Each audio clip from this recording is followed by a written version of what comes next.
with the top stories of the day. Understand the issues that matter. This is Manila Bulletin News on Web. Your quick rundown of top news in the country and around the world. Manila Bulletin, celebrating 120 years of timely stories and timeless truths. Be fully informed.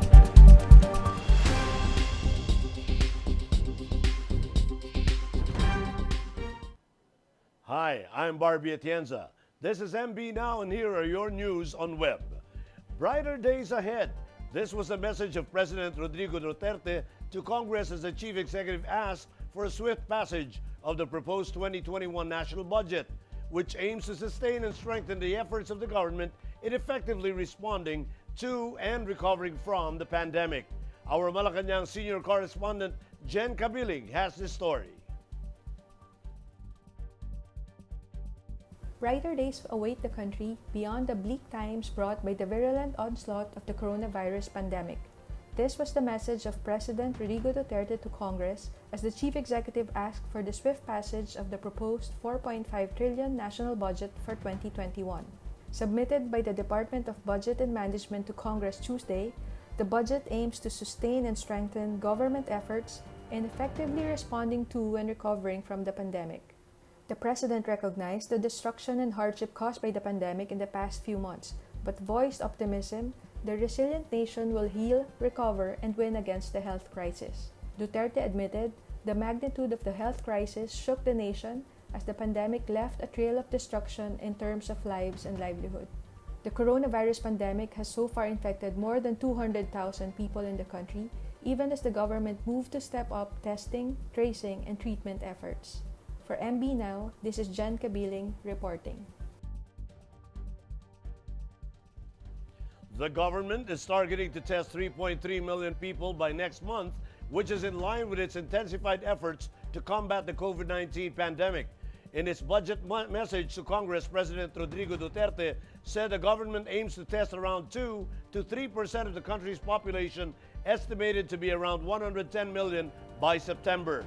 The Department of Health has so far reported that 2,271,689 persons went through the coronavirus testing. Of the tested individuals, 10.6% turned out positive for coronavirus. As of August 27, the country has recorded 205,581 cases of coronavirus. Of these cases, 133,990 have recovered from the illness, while 3,234 passed away. The government has gradually eased the strict lockdown in the country to revive the economy, but it also stepped up targeted testing, tracing, and treatment to contain the spread of the disease. Around 110 coronavirus testing laboratories are currently operating in the country. The president said the general community quarantine and the enhanced community quarantine have given the government sufficient time to expand testing capacities, promote isolation to reduce the spread of the infection, and facilitate intensive contact tracing to halt the virus in its tracks.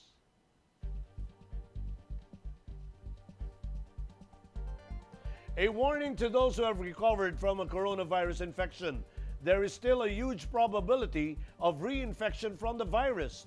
This is according to non-government medical organization, but DOH said the data on the post-infection community are still lacking. Our Malacanang correspondent Argel Heducos tells us more.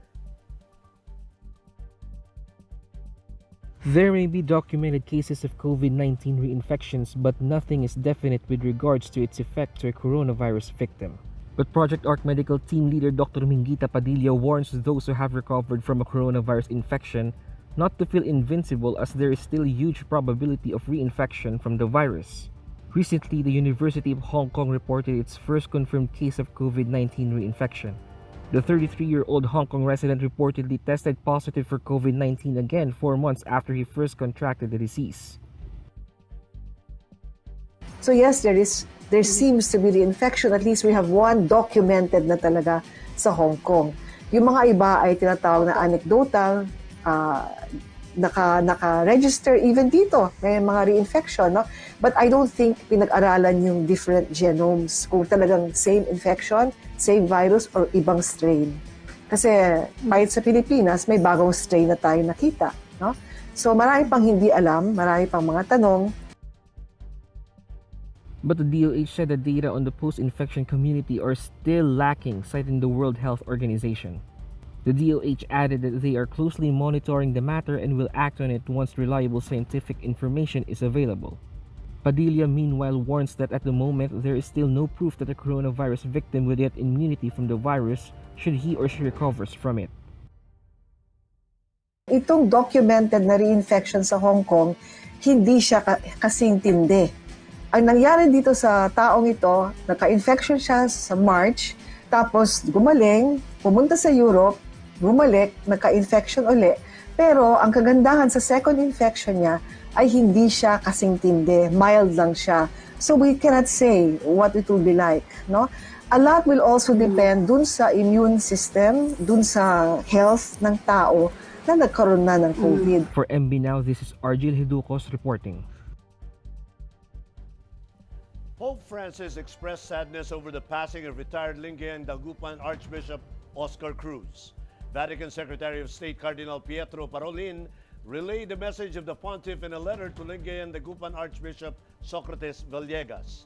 It was read by retired Novaliches Bishop Antonio Tobias Friday during the funeral mass of Cruz at the St. John the Evangelist Cathedral in Dagupan City.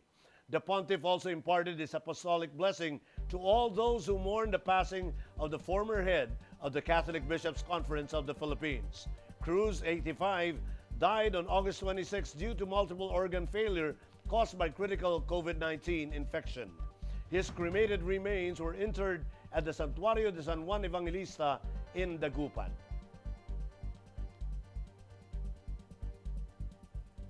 In Metro News, Quezon City launches the telemedicine system for COVID-19. Parañaque converts 39 container vans into COVID-19 isolation facilities. And Muntinlupa City to open own molecular lab for COVID-19. More in this report. The local government of Quezon City has launched a telemedicine system in a bid to allow COVID-19 patients seek consultation from doctors without seeing them in person. Mayor Joy Belmonte said in a statement on Thursday that QC COVID Telemed program, launched in partnership with the Department of Health, is an online medical consultation system for patients, particularly those undergoing home quarantine and those admitted in the city's isolation facilities. Belmonte said that the program aims to support the city's healthcare workers who are greatly exposed to the virus, as it will lessen their exposure and contact with COVID-19 patients. A total of 15 laptops and desktops have been donated by the DOH for the city's telemedicine operations and will be distributed to city's Hope Isolation Facilities and selected health centers.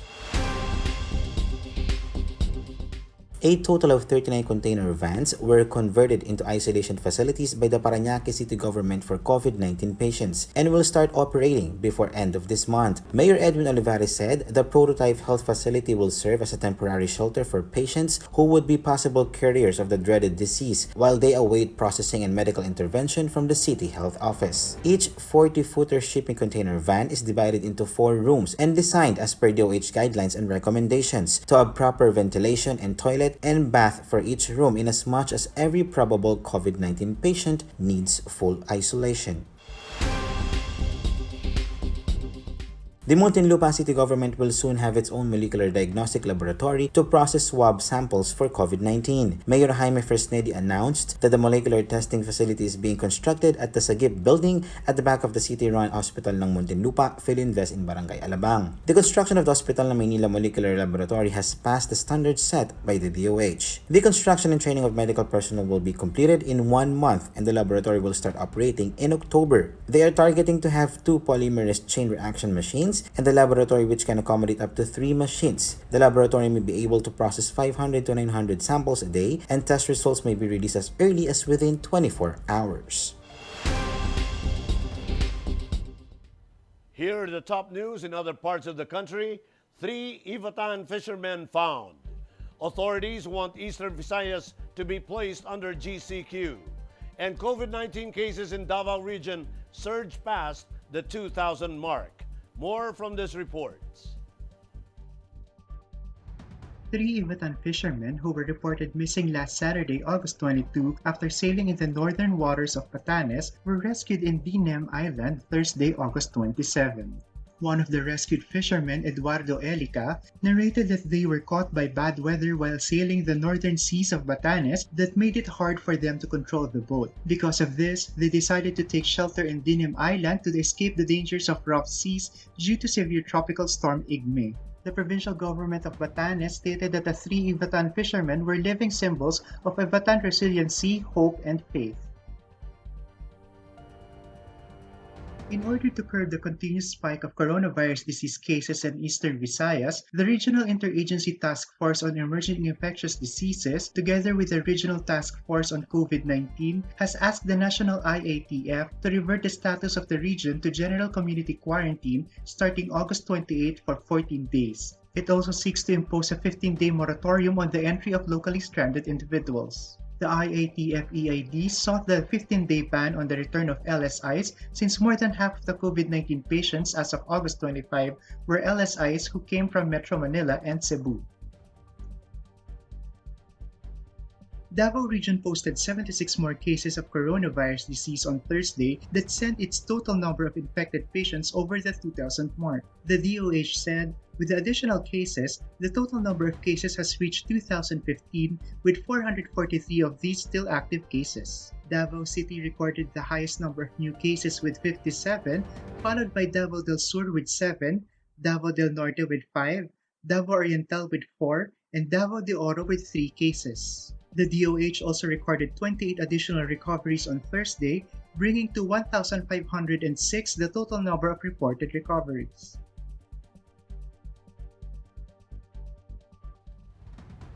In world news, smoke rises above burning chemical plant after Hurricane Laura hits Louisiana. Health workers in Peru's capital protest for better protective equipment. And the world's biggest rooftop greenhouse opens in Montreal. Let's watch this report. Smoke rises from a burning chemical plant in Lake Charles, Louisiana, after Hurricane Laura slammed into the coast, killing at least one person. Forecasters warn of the continued risk of a storm surge as the hurricane, one of the strongest to ever hit the region, moved inland and weakened rapidly. Most of the windows of the Capital One Bank Tower skyscraper in the city of Lake Charles were blown out by the ferocious gust that also uprooted trees, power pylons, and road signs.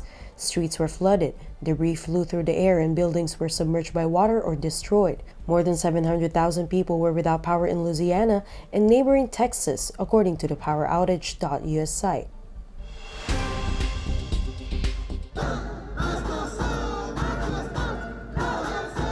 Thousands of Peruvian doctors and nurses protest in Capital Lima for the second day in a row to condemn the shortage of resources available to hospitals in the fight against the novel coronavirus.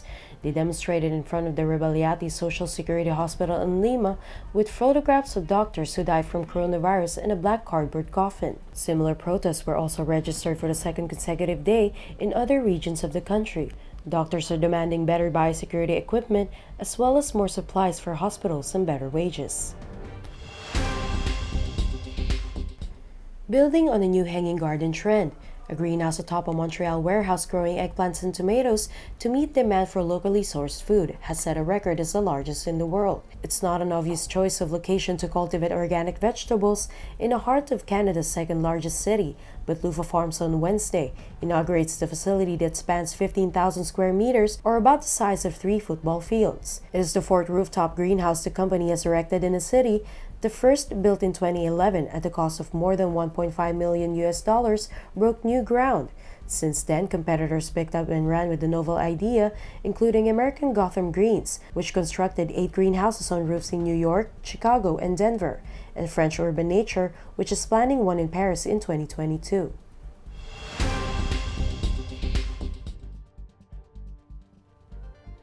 In entertainment, the live-action series adaptation of the popular survival horror game Resident Evil is in the works, Netflix revealed on Thursday. The streaming platform announced the project by sharing a photo of the script on the NX official Facebook page. the live-action adaptation will be written by Supernatural executive producer and co-showrunner Andrew Dabb and directed by Bronwen Hughes. According to entertainment news website Deadline, it will be an 8-episode series and will feature a brand new story across 2 timelines.